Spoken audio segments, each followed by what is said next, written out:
Azizlar, mana qaranglar, bugun avtonagrajdeniyega keldik. Mana shu eng baxtli yosh oila. Hozir mana 3 ta farzandlari bor.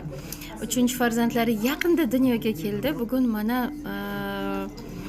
shikarni mashina xarid qilishgan ekan. Shuni hozir yuvib, mana shuncha inson o'tiribmiz, ko'ryapsizlarmi? Quvonchlariga sherik bo'lib. Ko'ryapsizlarmi? Mana bular 1 yil oldin traditsion biznesda ishlaganlar. Dianaxon aviabilet sotganlar, shunaqami? Aviabilet turmush o'rtoqlari nima ish qilganlar?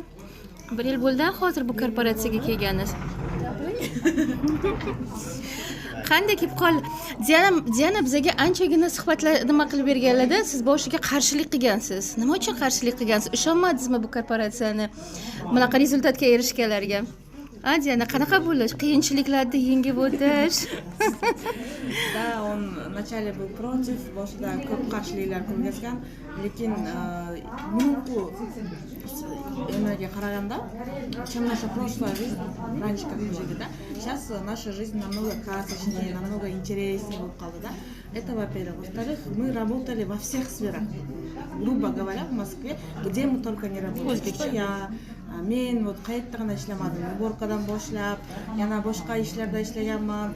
Nimada, допустим, kassalarni, любой kassanda, magazin, пятерочка, перекресток, hamma, Ашан, Пашан, hamma kassalarda ishlab ko'rganman-da. Plus повар bo'lib ishlaganman, yana ko'p ishlarda ishlab ko'rdik-da. Cleaningda ham ishlab ko'rdik, то есть лично men aytdim, kuyovim bo'lsa, тоже повар, nacionальный повар bo'lib ishlagan, italyanskiy restoranlarda, yana sushi restoranlarda ishlagan, stroykada ham ishlagan, kuryer bo'lib ham ishlagan, тоже hamma ishlarda ishlab ko'rdik-da. Traditsionniy biznes ham qilib ko'rdik, Qirg'izistonda, Riyadda qilib ko'rdik. Lekin shu tomonda, shu sferada biz yetgan yigitga, biz yetgan imkoniyatlarga boshqa joydan yetish juda ham oson-da. Поэтому здесь мүмкіншілік ko'p. 1 yil bo'ldi, hozir bunga kirganingiz 1 yilda. Mashina olyapmiz, 5 yilda olmagan mashina, betdan olyapmiz, plus ko'pgina yana boshqa rezultatlar bor, plus kunlik доход, это все вот благодаря здесь, да.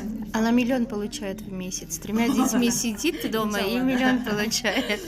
Turmush o'rtog'ingiz qachonga sizga rozi bo'ldilar bu kompaniyada to'liqligicha ishlashga? Hozir ikkalik 7 oy rozi bo'lmagani yo'q. 7 oy пока men menejer statusini yopib, вот пассивный доходga chiqdim, ishlayapman, вот kunlik dohod deganda ham, ashanda ham anaqa nima bilan отношения qilgan.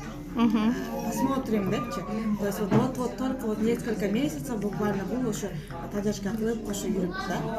Hozir любой joyga oydaymiz, любой joyga boramiz, cho'g'u, он тоже сейчас нигде не работает, что у нас вся семья грызет. Он нам bosh bo'lib, вот папа у меня здесь. Папа здесь.